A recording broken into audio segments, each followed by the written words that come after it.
साथियों, हम सभी जानते हैं कि 23 जून 1757 और 22 अक्टूबर 1764 भारत के इतिहास में महत्वपूर्ण दिन है। इसी दिन क्रमशः पलासी की लड़ाई और बक्सर की लड़ाई हुई थी, जिसमें बंगाल के नवाब तथा मुगल एम्परर शाह आलम और अवध के नवाब शुजाउद्दौला की पराजय हुई थी। इन दो लड़ाइयों के बाद भारत में ब्रिटिश शासन की स्थापना का मार्ग प्रशस्त हुआ। इस तरह से बंगाल पलासी और बक्सर के बाद अंग्रेजों के राजनीतिक नियंत्रण में आ गया।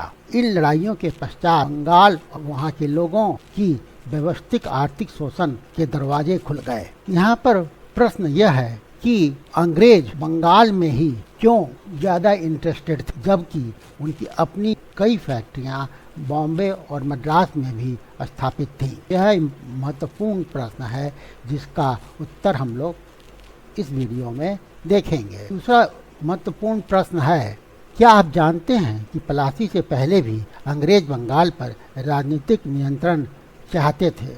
इस वीडियो के माध्यम से हम इन दो प्रश्नों के उत्तर देंगे और साथ ही हम उन परिस्थितियों का भी विश्लेषण करेंगे जिसकी वजह से पलासी की लड़ाई हुई। और तो चलिए हम लोग वीडियो को शुरू करते हैं। मैं मनीष कुमार हूँ, आप सभी का मेरे चैनल पर स्वागत है। तो सबसे पहला प्रश्न यह था कि क्या अंग्रेज क्यों बम्बई और मद्रास की बजाय बंगाल में ज़्यादा दिलचस्पी थी कि उनकी वहाँ राजनीतिक सत्ता या राजनीतिक नियंत्रण स्थापित हो। इसका प्रमुख कारण था कि बंगाल 18वीं सदी के पूर्वार्ध अर्थात 1750 के पहले बहुत ही संपन्न सूबा था। इसकी कई वजह थी। पहली वजह तो यह थी कि यहाँ के जो गवर्नर्स थे, मुगल गवर्नर्स थे, वे काफ़ी कुशल प्रशासक थे।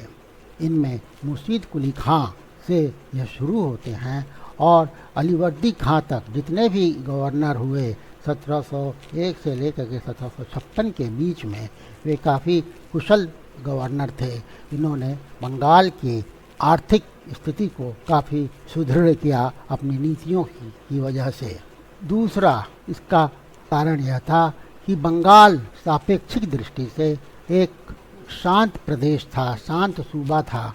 यहाँ पर किसी तरह की राजनीतिक लड़ाई नहीं थी, राजनीतिक संघर्ष नहीं था। यदि हम पश्चिम भारत की ओर देखें तो वहाँ मुगलों और मराठों के बीच संघर्ष चल रहा था और साथ ही मुगलों और बीजापुर और गोलकुंडा के सुल्तान के बीच भी सैन्य संघर्ष चल रहा था। वहीं अगर हम दक्षिण की ओर देखें तो दक्षिण में समुद्री डाकू परेशान किए हुए थे। हम सभी जानते हैं कि व्यापार के लिए शांत माहौल का होना आवश्यक है और ब्रिटिश ईस्ट इंडिया कंपनी मुख्यतः एक व्यापारिक संस्था थी। बंगाल के जितने भी गवर्नर्स हुए, उन लोगों ने व्यापार और भू राजस्व के ऊपर विशेष ध्यान दिया और इस तरह से बंगाल की आय को बढ़ाने का काम किया। चौथा, विदेशी व्यापार बंगाल से बहुत अच्छी तरह हो रहा था। विदेशी व्यापार का वहाँ ग्रोथ बहुत अच्छा था। ब्रिटिश ईस्ट इंडिया कंपनी अपने निर्यात का 60% माल बंगाल से ही निर्यात करती थी और अंत में बैंकिंग प्रणाली का भी बंगाल में विकास हो रहा था और इसका प्रमाण है जगत सेठ का अभ्युदय होना, जिसे हम बाद में देखेंगे कि इन्होंने पलासी की लड़ाई में महत्वपूर्ण भूमिका निभाई जब उन्होंने अंग्रेजों का साथ दिया। अब ये दूसरा महत्वपूर्ण प्रश्न यह था कि क्या अंग्रेज 1757 के पहले भी बंगाल के ऊपर अपना नियंत्रण स्थापित करना चाहते थे? बिल्कुल, अंग्रेज 1757 के पूर्व से ही इस प्रयास में थे कि बंगाल के ऊपर उनका राजनीतिक नियंत्रण स्थापित हो ताकि उनकी कॉमर्शियल एक्टिविटी में कोई व्यवधान न हो। इसी का परिणाम था कि 1686 से लेकर के 1690 के बीच अंग्रेजों और मुगलों के बीच एक युद्ध हुआ। इस युद्ध के कई मौलिक और तात्कालिक कारण थे। बंगाल सबसे समृद्ध सूबा होने के नाते अंग्रेजी ईस्ट इंडिया कंपनी को बड़ी मात्रा में निर्यात की वस्तुएं प्रदान करता था, इसलिए उसके लिए अप्रत्यक्ष राजनीतिक कब्जे की लालसा करना स्वाभाविक था। ईस्ट इंडिया कंपनी ने 1680 के दशक से ही बंगाल की लालसा की थी और इसी की परिणति 1686 और 90 के दौरान एंग्लो मुगल युद्ध में हुई। यह युद्ध ब्रिटिश साम्राज्यवादी और आर्थिक महत्वाकांक्षा का परिणाम था। बंगाल के संसाधनों को ध्यान में रखते हुए ही औरंगजेब ने इसे देश का स्वर्ग बताया था। दूसरा महत्वपूर्ण कारण बंगाल की जियोपॉलिटिकल इम्पोर्टेंस थी। भू राजनीतिक दृष्टि से बंगाल महत्वपूर्ण था। ईस्ट इंडिया कंपनी तटगांव पर कब्जा करना चाहती थी और इस तरह बंगाल के आसपास के क्षेत्र को मुगल साम्राज्य से अलग करके ईस्ट इंडिया कंपनी किलाबंदी करना चाहती थी, जिससे कि उसकी पहुंच बर्मा तक हो सके। अगर ऐसा होता तो अंग्रेज बंगाल की खाड़ी में एक प्रमुख शक्ति बन गए होते। अतिरिक्त 1680 के दशक से शेष भारत की राजनीतिक स्थिति अस्त व्यस्त हो गई थी। डेक्कन में मुगल मराठा संघर्ष हो रहा था। मुगल बीजापुर गोलकुंडा सैन्य संघर्ष भी चल रहा था। यह स्थिति व्यापार और वाणिज्य के लिए अनुकूल नहीं थी। फिर मालाबार समुद्री डाकुओं ने भी उनके व्यापार के लिए खतरा पैदा कर दिया था। इसलिए बंगाल ही एक ऐसा प्रदेश था, एक ऐसा सूबा था जो कि अपेक्षाकृत शांतिपूर्ण था, जहां कॉमर्शियल एक्टिविटीज़ सुरक्षित तरीके से किया जा सकता था। उस समय भारत की और ख़ास करके बंगाल की राजनीतिक स्थिति को देखते हुए सूरत फैक्ट्री के अध्यक्ष गेराल्ड ओंगियन ने कोर्ट ऑफ डायरेक्टर्स को लिखा था कि अब ऐसा समय आ गया है कि हाथ में तलवार लेकर व्यापार का प्रबंधन करना होगा। स्पष्ट है कि ईस्ट इंडिया कंपनी ने राजनीतिक रंग ले लिया था।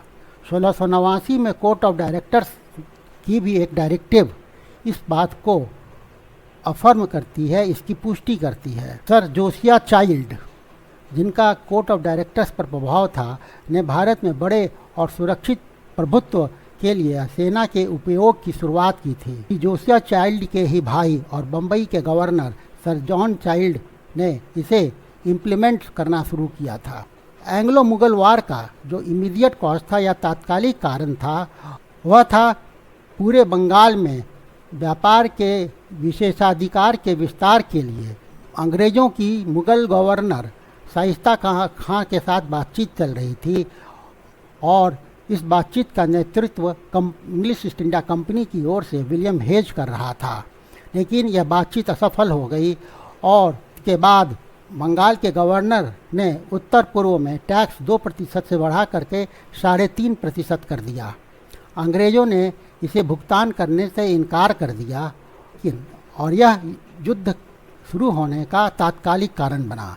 लेकिन युद्ध शुरू होने से पहले ईस्ट इंडिया कंपनी ने उस समय के ब्रिटेन के राजा जेम्स सेकंड को विश्वास में लिया, जिन्होंने ईस्ट इंडिया कंपनी को हर तरह की भौतिक मदद का आश्वासन दिया और भारत में एक नौसैनिक बेड़ा भी भेजा।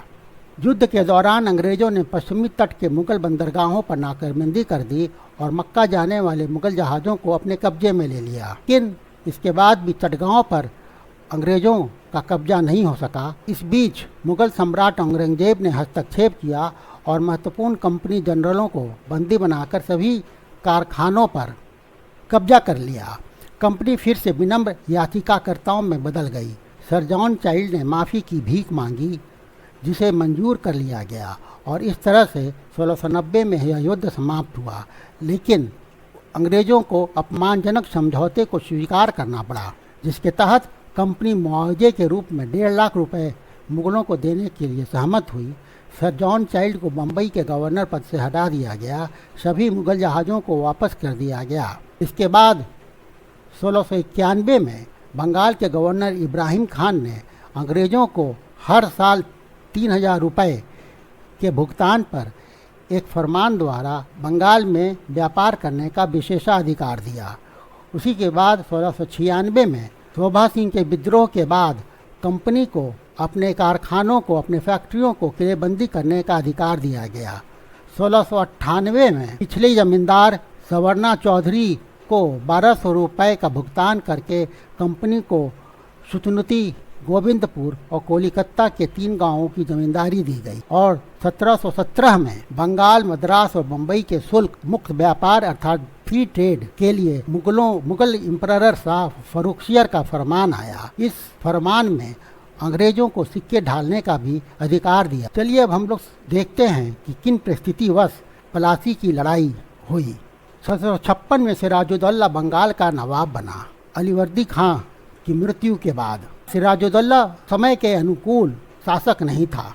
वह एक गिड़ैल बच्चा था जिसे बूढ़े व्यक्ति अर्थात अलीवर्दी खां की चापलूसी ने जिद्दी और घमंडी बना दिया था। उसने अपने लालची, मनमाने और क्रूर व्यवहार से उच्च और निम्न वर्गों को नाराज कर दिया था। वह सेना में एक शत्रुतापूर्ण गुट और एक अप्रभावित आबादी के साथ विभाजित घर में अपने लंबे समय से नियुक्त सिंहासन पर आया। सिराजुद्दौला के विरोधी उसके चरित्र को सबसे काले रंग में चित्रित करते हैं, लेकिन सिराजुद्दौला के अन्य उपाय भले ही क्षमा करने लायक ना रहे हों। जहाँ तक अंग्रेजों का संबंध था, उनके खिलाफ पाप करने की तुलना में अधिक पाप किया गया था। जब सिराजुद्दौला बंगाल का नवाब बना तो उसे उसके सिंहासन के दावे को चुनौती देने वाले 2 दावेदार सामने आए। एक थे ढाका की घसीटी बेगम और दूसरा था पूर्णिया का शौकत जंग। ढाका की घसीटी बेगम को सिराजुद्दौला ने पहले ढाका से मुर्शिदाबाद बुला लिया और शौकत जंग को मनिहारी की लड़ाई में 16 अक्टूबर 1756 को पराजित कर उसे मार दिया। शौकत जंग के हिंसक, आवेगी और असभ्य चरित्र का उल्लेख करम अली ने अपने किताब मुजफ्फरनामा में और गुलाम हुसैन ने अपने कृत्य सर उल मुताखेरीन में किया है। अंग्रेज बंगाल में न केवल अपनी कंपनी के व्यापार कार्य में संलग्न थे, बल्कि कंपनी के नौकर अपने निजी व्यापार भी कर रहे थे और इस तरह से सिराजुद्दौला को आर्थिक नुकसान हो रहा था, जिससे कि सिराजुद्दौला नाराज था।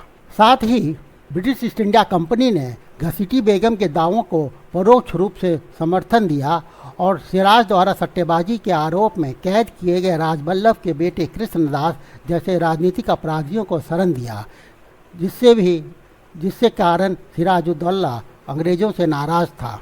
यूरोप में जब एंग्लो फ्रांसीसी संघर्ष का एक और दौर चलने और इसके भारत तक विस्तार की आशंका से अंग्रेजों ने फोर्ट विलियम की किलाबंदी को मजबूत करना शुरू कर दिया। किले की दीवारों पर बंदूकें चढ़ा दी गईं। यह सिराजुद्दौला को नागवार गुजरा। सिराज ने अंग्रेज़ों से अपनी नापाक परियोजनाओं से दूर रहने की बार बार अपील की, लेकिन अंग्रेज़ों ने हर बार गोल मोल जवाब दिया। अंत में तंग आकर सिराजुद्दौला ने आक्रमण किया और 24 मई 1756 को कासिम बाजार पर कब्जा कर लिया और इसके बाद 19 जून 1756 को फोर्ट विलियम्स पर भी कब्जा किया। गवर्नर रोजर डेक और अन्य महत्वपूर्ण नागरिक हुगली नदी के निचले दरवाजे से भाग निकले। नवाब ने कलकत्ता को मानिक चंद के अधीन कर दिया और मुर्शिदाबाद लौट आया। कलकत्ता का नाम बदलकर अलीनगर कर दिया गया। अंग्रेजों को फाल्टा में शरण लेने के लिए मजबूर होना पड़ा। इसी लड़ाई से संबंधित ब्लैक होल की एक अनकन्फर्म्ड कहानी है। इस कहानी का आधार हॉलवेल की रिपोर्ट है। हॉलवेल ने बताया कि युद्ध की सामान्य प्रथा के बाद अंग्रेजी कैदी जिनकी संख्या 146 थी और जिनमें कुछ महिलाएं और बच्चे भी थे, किले के एक जेल के कक्ष में रखा गया जिसकी लंबाई 18 फीट और चौड़ाई 14 फीट 10 इंच थी। इन 146 बंदियों में से 123 अगली सुबह मृत पाए गए, जो कि गर्मी और दम घुटने से मर गए थे। केवल 23 लोग ही अगले दिन जीवित पाए गए। इसे ही ब्लैक होल के नाम से जाना जाता है, लेकिन इसकी पुष्टि उस समय के कोई भी क्रॉनिकलर या इतिहासकार नहीं करते हैं, इसलिए इसकी विश्वसनीयता पर पूरी तरह संदेह है। इस बीच जब सिराजुद्दौला ने फोर्ट विलियम पर कब्जा कर लिया, तब दक्षिण भारत से एडमिरल वॉटसन और कर्नल रॉबर्ट क्लाइव के नेतृत्व में एक बेड़ा मद्रास से कलकत्ता आया। सबसे पहले फाल्टा पहुंचकर वे कलकत्ता की ओर बढ़े और मानिक चंद को हरा दिया। लड़ाई अलीनगर की संधि, जो कि 9 फरवरी 1757 को हुई, उसके साथ समाप्त हुई। इस संधि के अंतर्गत 1717 के फरमान द्वारा मुगल सम्राट ने उन्हें जो विशेषाधिकार दिए थे उसकी पुष्टि की गई। नवाब ने कलकत्ता को मजबूत करने के लिए कंपनी के अधिकारों को भी स्वीकार किया। इसके बाद ब्रिटिश ईस्ट इंडिया कंपनी ने 23 मार्च 1757 को फ्रांसीसियों से चंद्रनगर पर भी कब्जा कर लिया। जब यूरोप में सप्तवर्षीय युद्ध शुरू हुआ तब इसका असर भारत में भी हुआ और अंग्रेजों और फ्रांसीसियों ने बंगाल में किलेबंदी शुरू कर दी। नवाब ने उन्हें ऐसा करने से मना किया। फ्रांसीसियों ने तो इसका पालन किया, परंतु अंग्रेजों ने ऐसा नहीं किया। पांडिचेरी से फ्रांसीसी सेना के नवाब की सेना में शामिल होने की संभावना थी, इसलिए कंपनी बंगाल के नवाब को बदलना चाहती थी। यही कारण है कि उन्होंने नवाब की सेना के पूर्व कमांडर इन चीफ मिर्जाफर के नेतृत्व में नवाब के खिलाफ साजिशकर्ताओं को समर्थन देना शुरू किया। सत्ता संभालने पर सिराज ने उनकी जगह मीर मदन को सेनापति नियुक्त किया था। जगत सेठ फतेह चंद भी षड्यंत्रकारियों में शामिल हो गया। यह षड्यंत्र मुर्शिदाबाद में कासिम बाजार की अंग्रेजी फैक्ट्री के प्रमुख विलियम वाट्स द्वारा संचालित किया गया। इसलिए जब युद्ध हुआ तो मिर्जाफर तटस्थ रहा, उसने सिराजुद्दौला को धोखा दिया और इसलिए 23 जून 1757 को जो पलासी की लड़ाई में एक भी गोली चलने से पहले ही सिराजुद्दौला यह लड़ाई हार गया था और वह लड़ाई के मैदान से भाग गया। बाकी की सेना को अंग्रेजों ने खदेड़ दिया। पलासी की हार से भारत की सारी कमजोरियां उजागर हो गईं। इस लड़ाई के बाद भारत के सबसे अमीर और सबसे निष्पक्ष क्षेत्र बंगाल को विदेशियों के अधीन कर दिया। इसने अंग्रेजों और भारतीयों के संबंध में अचानक और आमूलचूल परिवर्तन लाया। अंग्रेज अनुग्रह मांगने वाले से वरदान देने वाले बन गए, अर्थात वे याचिकाकर्ता अब नहीं रहे, अब वे डिस्पेंसर और बून हो गए। इसलिए क्लाइव ने बंगाल के नवाब के साथ अपने पत्र व्यवहार में पहली बार अशांति का संकेत दिया। जीत ने क्लाइव के देशवासियों को अत्यंत अहंकारी, अति असहनशील और क्रूर बना दिया। दूसरा, पलासी की हार ने भारतीयों की कमजोरियों को भी उजागर किया। भारतीय अपने देश के शासकों के विरुद्ध विदेशियों की सहायता करने की जो उनकी प्रवृत्ति थी वह साफ दिखाई दी, जिसका कि फायदा बाद में अंग्रेजों ने बार बार उठाया। पलासी ने बंगाल में अत्यंत विषम परिस्थिति उत्पन्न कर दी। अंग्रेजों ने बंगाल को जीत तो लिया, लेकिन बंगाल स्वामी विहीन हो गया, अर्थात उसका कोई मास्टर नहीं रहा, उसका कोई मालिक नहीं था, उसका कोई प्रशासन करने वाला नहीं था।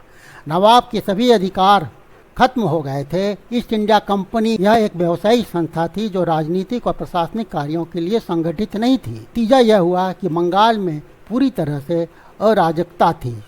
बंगाल की विजय ने कंपनी को एक सुनहरा अवसर प्रदान किया। कंपनी के सर्वेंट्स अपने भारतीय और अन्य प्रतिनिधियों को व्यापार से बाहर निकालने के लिए अपनी शक्तियों का उपयोग करना शुरू किया। उन्होंने सीमा शुल्क और ट्रांजिट ड्यूटीज का जो बकाया था उसे भुगतान करने से इनकार कर दिया। भारतीयों को बड़ी रकम के लिए अपनी छूट बेच दी। भारतीय पदाधिकारियों को डराया। अन्य व्यापारियों को उनके द्वारा बेची गई वस्तुओं को व्यापार करने से रोका। ग्रामीणों को अपने सामान को सस्ते दरों पर बेचने के लिए मजबूर किया। उन्होंने जीवन की प्राथमिक आवश्यकताओं के व्यापार पर एकाधिकार कर लिया और उनके लिए अकाल की कीमतें वसूल की। तो कहानी प्लासी की लड़ाई के साथ ही खत्म नहीं हुई। कहानी में एक महत्वपूर्ण डेवलपमेंट होता है जिसे फर्स्ट रेवोल्यूशन या पहली क्रांति के नाम से जाना जाता है। सिराजुद्दौला को नवाब के पद से हटा दिया जाता है और उसकी जगह मिर्जाफर, जिसे कर्नल क्लाइव का जयकाल कहा जाता था, उसे पलासी की लड़ाई के अगले दिन ही बंगाल का नवाब बना दिया जाता है। इसके बदले मिर्जाफर कंपनी को रैयतों और जमींदारों के विरोध के बावजूद 24 परगना की जमींदारी देता है। मिर्जाफर ने 2 करोड़ 30 लाख सिक्का किस्तों में देने का भी बीड़ा उठाने का निर्णय लिया। क्लाइव को सालाना 30,000 पाउंड की वार्षिक आय देने वाली जागीर भी दी गई। हालांकि अपने शासन की शुरुआत से ही मिर्जाफर की वित्तीय विकलांगता, इसके बावजूद भी उसने इतने बड़े बड़े कमिटमेंट कर लिए थे। इसका नतीजा यह था कि शासन की शुरुआत से ही मिर्जाफर को परेशानियों का सामना करना पड़ा। उसकी शक्ति भी बहुत सीमित थी। वह मिदनापुर के प्रभारी अधिकारी राम सिंह, बिहार के गवर्नर राम नारायण और ढाका के दीवान राय दुर्लभ की संपत्ति भी जब्त नहीं कर सकता था, क्योंकि कंपनी ने उसकी सीमित कर दिए थे, उसके हाथ बंधे हुए थे। इसी प्रकार से वह पूर्णिया और ढाका में विद्रोह से निपटने के लिए कोई कार्रवाई नहीं कर सका, क्योंकि उसकी सेना ने वहां जाने से इनकार कर दिया, क्योंकि सेना का वेतन लंबित था। नतीजा यह हुआ कि उसे अंग्रेजों से सहायता लेनी पड़ी और समझौते की शर्तों के अनुसार वह किसी भी सैन्य सहायता के लिए अंग्रेजों को उसे प्रति माह 1 लाख रुपए का भुगतान करना पड़ता था। अंग्रेजी चंगुल से बाहर आने के लिए मिर्जाफर ने गुप्त रूप से डच कंपनी के साथ अंग्रेजों के खिलाफ समझौता किया। क्लाइव को इसके बारे में पता चल गया और नवंबर 1759 में क्लाइव ने डचों को बेदारा की लड़ाई में हरा दिया। इसके बाद 1760 में दूसरी क्रांति आती है और इस क्रांति के बाद मिर्जाफर नवाब पद पर नहीं बना रहता है और उसकी जगह मीर कासिम को नवाब बनाया जाता है। विश्वासघात, अक्षमता और कंपनी को भुगतान करने में उसकी विफलता के कारण मिर्जाफर को ब्रिटिश ईस्ट इंडिया कंपनी नवाब के पद से हटा देती है। वेनिस्टार्ट, जिसने अस्थायी गवर्नर के रूप में हॉलवेल का स्थान लिया था, उसने मिर्जाफर के स्थान पर मीर कासिम, जो मिर्जाफर का दामाद था, उसको नवाब बनाने का निर्णय लिया। मीर कासिम को इस शर्त पर बंगाल की सनद दी गई थी कि वह कंपनी को सभी बकाया राशि का भुगतान करेगा और मिदनापुर, बर्दवान और चटगांव जिलों को अंग्रेजों को सौंप देगा। मीर कासिम द्वारा बंगाल में राजनीतिक सत्ता ग्रहण करने को ही दूसरी क्रांति कहा गया है। कहानी अब नया मोड़ लेती है और परिस्थिति बक्सर की लड़ाई की ओर मुड़ जाती है।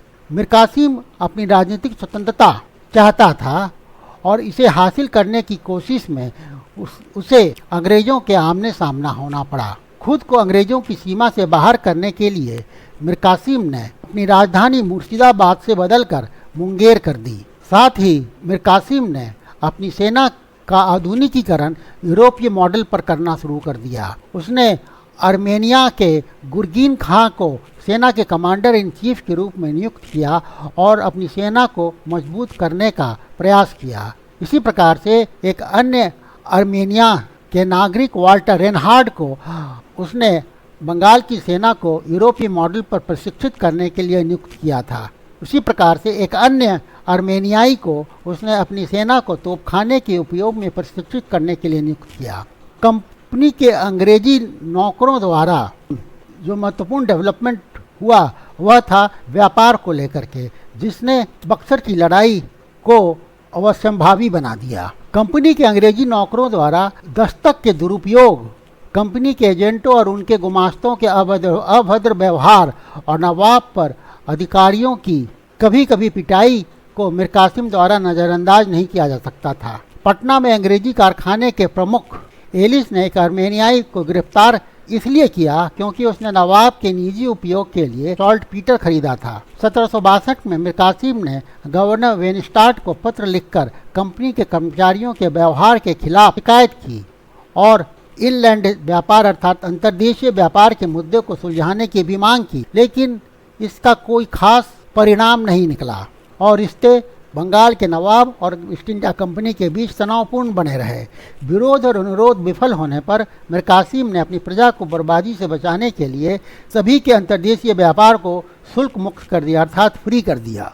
इस प्रकार भारतीय व्यापारियों के लिए अंग्रेजी कंपनी के नौकरों के द्वारा कम कीमत पर बेचने की कोई गुंजाइश नहीं थी। परिषद के अधिकांश सदस्यों ने मांग की कि नवाब को अंतर्देशीय कर्तव्यों के उन्मूलन के अपने आदेश को वापस लेना चाहिए। धीरे धीरे इसकी परिणति 22 अक्टूबर 1764 को बक्सर के युद्ध में हुई। इस युद्ध में जाने के पहले मीर कासिम ने मुगल सम्राट शाह आलम द्वितीय और अवध के नवाब शुजाउद्दौला का साथ प्राप्त किया। इसलिए जब यह युद्ध हुआ तो यह बंगाल के नवाब के विरुद्ध ही कंपनी का युद्ध नहीं था। यह युद्ध मुगल सम्राट शाह आलम सेकंड और अवध के नवाब शुजाउद्दौला के साथ भी था, लेकिन तीनों यह युद्ध हार गए। बक्सर के बाद कंपनी केवल एक व्यापारिक संगठन नहीं रह गई और सबसे महत्वपूर्ण कि वह एक वाणिज्यिक एक इनविंसिबल कॉमर्शियल रिपब्लिक बन गई। बक्सर के बाद इसके पास अपने अस्तित्व के लिए लड़ने के लिए और कुछ नहीं था। बाद में जो भी युद्ध हुए वह कंपनी के साम्राज्य के विस्तार के लिए हुए। 1777 में गुमनामी में मरने तक मीर कासिम भाग गया। शाह आलम सेकंड ने 12 अगस्त 1765 को प्रति वर्ष 26 लाख रुपए पेंशन के बदले ब्रिटिश ईस्ट इंडिया कंपनी को बंगाल, बिहार और उड़ीसा की दीवानी प्रदान की। यह इलाहाबाद संधि था। बक्सर की लड़ाई एक करीबी लड़ाई थी जिसमें अंग्रेजों को क्षति हुई, कुछ लोग अंग्रेजों के मारे गए और घायल हुए, जिसकी कुल संख्या 817 थी, जबकि भारतीय शक्तियों की ओर से 2000 से अधिक अधिकारी और सैनिक मारे गए। यह सुपीरियर मिलिट्री फोर्स की जीत थी। इस तरह से यह वास्तव में यह एक लड़ाई थी, जबकि पलासी का लड़ाई नाम का था। बक्सर ने पलासी के निर्णयों की पुष्टि की। अब उत्तर भारत में अंग्रेज सत्ता को चुनौती देने वाला कोई नहीं गया। बंगाल का नवाब उनका साइकोफेंट था, अवध का नवाब एक आभारी अधीनस्थ सहयोगी था और मुगल सम्राट उनका पेंशन भोगी था। मुगल सम्राट के द्वारा ब्रिटिश ईस्ट इंडिया कंपनी को बंगाल, बिहार और उड़ीसा में दीवानी अधिकार प्राप्त हुए। इसका मतलब यह हुआ कृषि राजस्व को या भू राजस्व कलेक्शन करने का काम ब्रिटिश ईस्ट इंडिया कंपनी को प्राप्त हो गया। बक्सर में बाधाओं के खिलाफ जीत के कारण ईस्ट इंडिया कंपनी को विभिन्न क्षेत्रों में कर बढ़ाने के महत्वपूर्ण अधिकार प्राप्त हुए, जिससे कंपनी के खजाने में भारी वृद्धि हुई, जिसने इस उपमहाद्वीप में आगे क्षेत्रीय विजय प्राप्त करने की अनुमति दी। इस युद्ध के बाद बंगाल से वस्तुएं ब्रिटेन जो निर्यात की जाती थी उसमें तेजी आई। बंगाल प्रांत में उत्पादित रेशम, सोरा अर्थात सॉल्ट पीटर और विश्व स्तरीय वस्त्र अत्यधिक आर्थिक महत्व के थे। सोरा, नील, चावल, रेशम, कपास, हस्तशिल्प और अन्य सामान नियमित रूप से बंगाल से यूरोप भेजे जाते थे। एशिया से लगभग 60% ब्रिटिश आयात बंगाली उत्पादों से बना था। पलासी ने सत्ता हस्तांतरित की जबकि 1764 में बक्सर के युद्ध ने अधिकार ब्रिटिश ईस्ट इंडिया कंपनी को दिए। बक्सर के युद्ध के बाद उच्च अधिकारियों, गवर्नर, आर्मी के जनरल्स, काउंसिलर्स आदि ने भारतीय राजकुमारों और अधिकारियों से प्राप्त उपहारों से भारी संपत्ति अर्जित की। जेम्स मिल के अनुसार 1757 से 1766 के दौरान कुल राशि लगभग 60 मिलियन पाउंड या 6 करोड़ रुपए तक पहुंच गई थी। इसमें वह जागीर शामिल नहीं था जो क्लाई को प्रति वर्ष 30,000 पाउंड की विशाल राजस्व के रूप में प्राप्त होता था। क्लाई 34 वर्ष की आयु में प्रति वर्ष 40,000 पाउंड से अधिक की संपत्ति और अपने रिश्तेदारों के लिए 50,000 पाउंड की राशि लेकर इंग्लैंड लौटा था। इतना ही नहीं, कंपनी के नौकरों के बीच रैंक और फाइल ने अपने स्वयं के लिए खूब धन कमाए। उन्होंने देश में अपने अस्थायी प्रवास को लोगों के भाग्य की जरा भी चिंता किए बिना खुद को समृद्ध बनाने का एक दुर्लभ अवसर के रूप में देखा। कंपनी के मालिक अधिक लाभांश के लिए बेचैन थे। 1767 में यह दर बढ़ाकर 10% कर दी गई थी और 1771 में इसे 12.5% तक बढ़ाने का प्रस्ताव रखा गया। यहाँ तक कि इंग्लैंड के मंत्री और सांसद भी इससे संक्रमित हो गए थे। यद्यपि कंपनी के नौकरों ने धन इकट्ठा किया, लेकिन कंपनी को स्वयं गंभीर वित्तीय कठिनाइयों का सामना करना पड़ा। कंपनी पर 6 मिलियन पाउंड का कर्ज बकाया था। इसने इंग्लैंड की सरकार को प्रति वर्ष 4 लाख पाउंड देने का वादा किया था। इसके लिए मुगल सम्राट, बंगाल के नवाब और भारतीय सरदारों को प्रति वर्ष 10 लाख पाउंड की सब्सिडी देना आवश्यक था। इसके अलावा उसे 30,000 सैनिकों की एक सेना भी रखनी थी। अब हम लोग यह विश्लेषण करेंगे कि भारत की हार क्यों हुई। सर जुजुनाथ सरकार ने 18वीं सदी के भारतीय प्रशासन को निराशाजनक रूप से बेईमान और अक्षम बताया। प्रशासकों को एक छोटा, स्वार्थी, घमंडी और अयोग्य शासक बताया।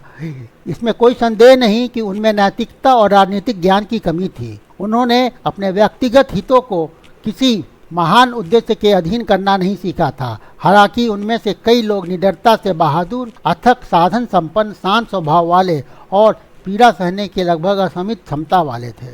ऐसा नहीं है कि ब्रिटिशर सद्गुण के धनी थे, क्योंकि 18वीं शताब्दी में इंग्लैंड शिष्टाचार और नैतिकता, विशेष रूप से इसके पहले भाग के दौरान, शायद ही अनुकरणीय थे। जॉर्ज फर्स्ट और जॉर्ज सेकंड दिल्ली, मुर्शिदाबाद, पूना या हैदराबाद में अपने समकक्षों से बेहतर नहीं थे, लेकिन अंग्रेजों में धैर्य बहुत ज़्यादा था और उनमें राष्ट्रवाद की भावना विकसित हो चुकी थी। उन्होंने अनुशासन और संगठन हासिल कर लिया था, जिसका भारतीयों में अभाव था। वे अर्थव्यवस्था के गुण के प्रति समान रूप से आश्वस्त थे और सबसे महत्वपूर्ण कारण तो यह था कि ब्रिटिश आर्मी श्रेष्ठ थी, उनकी रणनीति श्रेष्ठ थी, सेना अनुशासित थी और अंग्रेज हर तरह के साम दंड भेद की नीति लड़ाई को जीतने के लिए अपना सकते थे। उनके पास वह भी कुशलता थी। इन सभी वजहों से भारत के नवाब और मुग़ल सम्राट पलासी और बक्सर की दोनों लड़ाई हार गए और जिसका परिणाम यह हुआ कि भारत में ब्रिटिश शासन की स्थापना का मार्ग प्रशस्त हुआ और इसके साथ ही भारत के आर्थिक शोषण का द्वार भी खुल गया। निष्कर्ष में हम यह कह सकते हैं कि पलासी और बक्सर की लड़ाई ने कंपनी को बंगाल का व्यावसायिक और आर्थिक शोषण करने में सक्षम बनाया। ब्रिटिश ईस्ट इंडिया कंपनी एक वाणिज्यिक कंपनी थी जिसकी प्रमुख रुचि व्यापार और वाणिज्य में थी। इसमें कोई संदेह नहीं कि अंग्रेजों द्वारा अप्रत्यक्ष रूप से राजनीतिक सत्ता ग्रहण करने में से इसमें काफ़ी मदद मिली। इन लड़ाइयों के बाद अंग्रेजों को जो समृद्ध संसाधन प्राप्त हुए, उन्होंने उन्हें कैलिको सहित भारतीय उत्पादों के निर्यातक से निवेशक बनने में सक्षम बनाया। ब्रिटेन में उद्योगों को खिलाने के लिए भारत कच्चे माल का आपूर्तिकर्ता बन गया। ये भारत से जो वस्तुएं निर्यात हो रही थी वे औद्योगिक क्रांति से मेल खाती थी जो ब्रिटेन में गति पकड़ रही थी। साथियों, अगर आप लोगों को यह वीडियो अच्छा लगा हो, विश्लेषण अच्छा लगा हो, तो वीडियो को लाइक करें, ज़्यादा से ज़्यादा शेयर करें और अपनी राय दें। उससे भी महत्वपूर्ण, चैनल को सब्सक्राइब करना ना भूलें। Thank you for watching. मिलते हैं नेक्स्ट वीडियो में। थैंक्स।